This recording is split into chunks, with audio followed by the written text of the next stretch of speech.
అన్నా మీకు అభినందనలు. కొత్త బ్యానర్ స్టార్ట్ చేసినందుకు శుభాశీస్సులు. Thank you. బొమ్మరిల్లు బ్యానరు మార్చడానికి కారణం ఏంటి?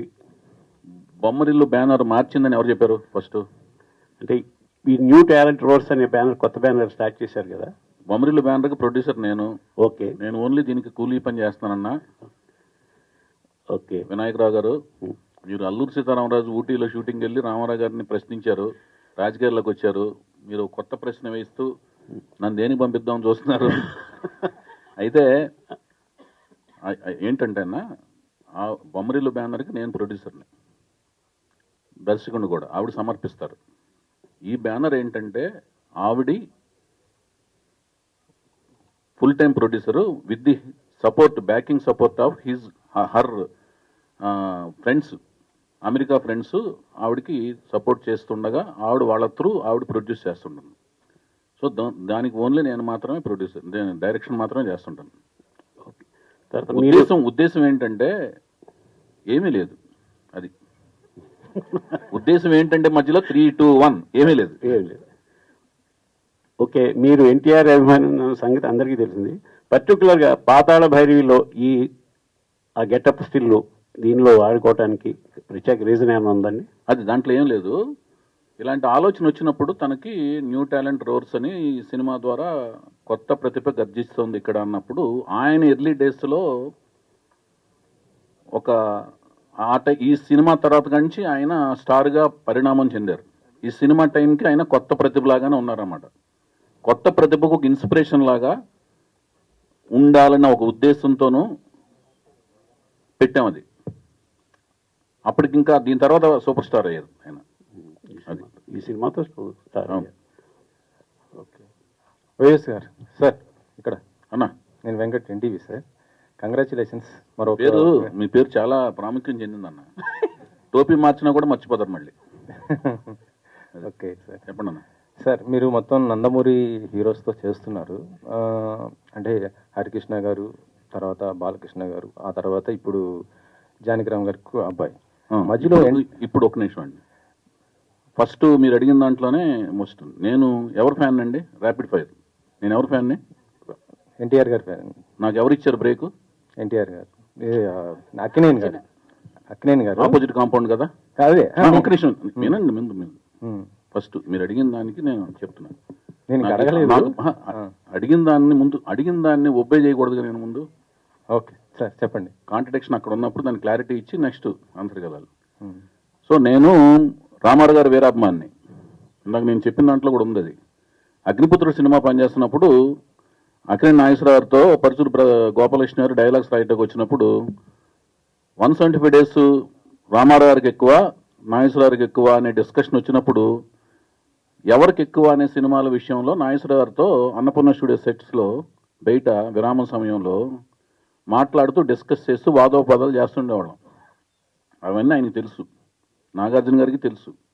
నేను రామారావు గారి అభిమాని. తర్వాత బాలకృష్ణ గారికి అభిమాన సంఘాలకి లెటర్స్ కూడా, బాలకృష్ణ గారికి అభిమాన సంఘం పెట్టి మద్రాసు వెళ్ళి అభిమాన సంఘం లెటర్స్ అన్ని కూడా నేను కండక్ట్ చేశానన్న విషయం తెలుసు. సో వాళ్ళు నాగార్జున గారు అవకాశం ఇచ్చారు నాకు. తర్వాత నాగార్జున గారే హీరోగా అవకాశం ఇచ్చారు. తర్వాత నేను సొంత బ్యానర్ పెట్టుకుని అప్పుడు నేను వెళ్ళి హరికృష్ణ గారితో సినిమా తీశా. తర్వాత నాకు ఎవరు అవకాశం ఇచ్చారని మూడో సినిమా మహేష్ బాబు ఇచ్చారు. నేను గుడివాళ్ళు ఎవరితో గొడవ పడుతుండేవాడిని, కృష్ణ గారి ఫ్యాన్స్తో గొడవ పడుతుండేవాడిని, కొట్టుకుంటుండేవాళ్ళం. అందుకని నా ప్రశ్నలో సగం బేస్ లేదు. నాకు వచ్చిన మీరు పూర్తిగా వింటే అప్పుడు నేను చెప్తాను సార్. ఇప్పుడు నేను అడిగేది ఏంటంటే, హరికృష్ణ గారితో చేశారు, బాలకృష్ణ గారితో చేశారు, వీళ్ళిద్దరితో కూడా చేశాను కదా ముందు. నాగార్జున గారు చెప్పేది వినండి సార్, నేను అడిగేది వినండి మీరు. చెప్పండి. ఆ తర్వాత ఇప్పుడు జానకిరామ్ గారు వాళ్ళ అబ్బాయితో చేస్తున్నాను. మధ్యలో జూనియర్ ఎన్టీ గారు మిస్ అయిపోయారు. ఎందుకు అయిపోయారు? మీరు మిస్ చేశారా, లేకపోతే ఆయనకి ఒప్పుకోలేదా, బిజీగా అయిపోయి? నేను ఎన్టీఆర్ గారి గురించి అడుగుతున్నాను. నేను చేసేదే సినిమాలు ఒక 1 yearకి 2 yearsకి 3 yearsకి అలా సినిమాలు చేస్తుంటానండి. నాకేంటంటే కథ నేనే రాసుకుంటాను. రాసుకున్న తర్వాత ఆ రాసుకున్న కథకి ఎవరు అవసరం అనుకుంటే వాళ్ళ దగ్గరికి వెళ్ళి అప్రోచ్ అయ్యి సినిమా తీస్తాను. అందుకని ఈ బస్సు దిగి ఇంకో బస్సు వెంటనే ఎక్కేద్దాం అనే తాపత్రయము, కంగారు లేదు లైఫ్లో. నేను ప్రేమ వివాహం చేసుకున్నా. ప్రేమ వివాహం చేసుకున్న తర్వాత ఏమవుద్దండి? భార్య పట్ల విధేయతను, బాధ్యత, కుటుంబం, వాళ్ళతో కూడా సరదాగా తిరుగుతుంటాను. ప్రపంచాన్ని కళ్ళతో చూడటం కంటే కూడా టీవీలో చూడటం కంటే కూడా కళ్ళతో చూడాలి, కాళ్ళతో నడవాలని అనుకుంటాను ప్రపంచంలో చూసే ప్రదేశాలు. సో అవన్నీ చూస్తూ ప్రపంచంలో అన్నీ తిరుగుతూ నేనే కథ రాసుకుని నేనే సినిమా తీసే ప్రాసెస్లో చాలామంది దగ్గరికి వెళ్ళే అవకాశం తక్కువ. కంటిన్యూటీ ఆఫ్ సినిమాలు చేస్తుంటేనే అందరి దగ్గరికి వెళ్ళాలి. ఇప్పుడు లాహిర్ అయిన వెంటనే నేను పెద్ద హీరోల దగ్గరికి వెళ్ళి ట్రై చేయొచ్చు. నేను వెంటనే ఎవరితో తీశానండి? సీతయ్య అని మళ్ళీ హరికృష్ణ గారితో తీశాను. సో నేనేంటంటే నాకు ఆలోచన నా బ్రెయిన్లో లేదు పెద్ద హీరోల దగ్గరికి వెళ్ళాలి, లేకపోతే స్టార్డమ్ ఉన్న హీరోల దగ్గరికి వెళ్ళాలి అని ఉండదు. నాకు ఎవరు కరెక్ట్గా నా కథకు రాసుకున్నప్పుడు నాకు కన్వీనియంట్గా ఎవరు అనిపిస్తే వాళ్ళ దగ్గరికి వెళ్ళిపోతాను. అంతే. అంటే ఆ వెళ్ళినప్పుడు తారక్ దగ్గరికి ఎందుకు వెళ్ళకూడదు అనేది మీ ప్రశ్న అనమాట. తారక్ దగ్గరికి వెళ్ళాలనే కథ నా ఆలోచనలోకి రాలేదంటున్నాను. కానీ వస్తే ఎన్టీఆర్ వెళ్తాను. గారికి ఇష్టమైన మనవడు జూనియర్ జూనియర్ ఎన్టీఆర్ ఎన్టీఆర్ కదా. కదా. సో మీకు ఎందుకు ఆ థాట్ రాలేదు? ఎన్టీఆర్ గారికి ఇష్టమైన మనవడు అని ఎవరు చెప్పారు? ఆయనే చెప్పారు. ఎవరు? బాలకృష్ణ. కాదు, అదే నేను ఒకటి చెప్తాను, అది రాసుకుని పెద్ద పారాగ్రాఫ్తో ప్రింట్ చేస్తారు రేపు పొద్దున. చెప్పండి. అట్లా కాదండి, నేను చెప్పేది అది కాదు. ఎన్టీ రామారావు గారికి ఇష్టమైన మనవడు అంటే మిగతా మనవాళ్ళు ఇష్టం లేదనా? మీరు బట్ చెప్పేది అందరిలోనే అంటే ఒకరని ఉంటది కదా. సార్ మీరు ఇప్పుడు ఒక క్వశ్చన్ వేసినప్పుడు ఒక సర్టిఫికేట్ ఇవ్వకండి. సార్ మీరు సర్టిఫికేట్ ఇస్తున్నారండి. చాలా సార్లు జూనియర్ ఎన్టీఆర్ కావచ్చు, వాళ్ళ ఆహా, ఫాదర్ కావచ్చు, వీళ్ళంతా ఆయన కూడా చెప్పిందే చెప్పలేదు. కదండి ఇది. ఎన్టీ రామారావు గారు జూనియర్ పబ్లిక్ గా ప్రెస్ మీట్ లో చెప్పలేదు కానీ ఒక family నిమిషం members దగ్గర చెప్పారు కదా. ఒక నిమిషం అండి. తారక్ గారు కూడా చెప్పలా. ఏది? రామారావు గారికే నేను ఇష్టమైన మనవాడిని, నేను ఒక్కడనే ఇష్టమైన మనవాడిని. ఎన్టీ రామారావు మీరు అడిగిన క్వశ్చన్ ఏంటంటే ఎన్టీ రామారావు గారికే ఆయన ఇష్టమైన మనవాడు అన్నారు. అది మీరు స్ట్రెస్ చేశారు. ఆయన ఒక్కడే ఇష్టమైన మనవాడు కాదు. ఎన్టీ రామారావు గారికి అందరూ సమానమే. అలాగే ఎన్టీ రామారావు గారిని అభిమానించే వాళ్ళందరికీ అభిమానులు, వంశ వీరాభిమానులందరికీ రామారావు గారి కుటుంబంలోని అందరూ సమానమే. కానీ రామారావు గారు తన పేరుని ఈ మనవడికే పెట్టారు. అది ఒకటి ఆయన పెట్టలేదు, హరికృష్ణ గారు పెట్టారు. హరికృష్ణ గారు పెట్టిన ఇప్పుడు మీరు చెప్పేదనండి, మీరు ఇప్పుడు వినాయకరావు గారు రామారావు గారు పెట్టలేదు. హరికృష్ణ గారు జానకి రామ్, కళ్యాణ్ రామ్, తారక రామ్ అని ఆయన పెట్టారు పేర్లు. కానీ ఎన్టీఆర్ గారు రామారావు గారు యాక్సెప్ట్ చేశారు కదా సార్. యాక్సెప్ట్ చేశారు. ఇప్పుడు ఇంకొకటి అడుగుతున్నాను, మీకు న్యూ టాలెంట్ రోర్ సెట్ అనే ఒక సంస్థ స్థాపించి ఒక ప్రొడక్షన్ చేయబోతున్నా. దానికి సంబంధించిన ప్రశ్నలు కావాలా? రామారావు గారి ఫ్యామిలీకి సంబంధించిన దీనికి సంబంధించి నేను ఒక్క నిమిషం అడిగింది అండి. ఏంటంటే ఒక్క నిమిషం అండి. హీరోలందరూ ఇంట్రొడ్యూస్ ఆహా, చేసినప్పుడు ఒకడు వాళ్ళు ఒకడండి. understand చేశారు, నేను అడిగాను సార్. ఒక్క నిమిషమేనండి. నేను ఎందుకు చేయలేకపోయినా చెప్పాను.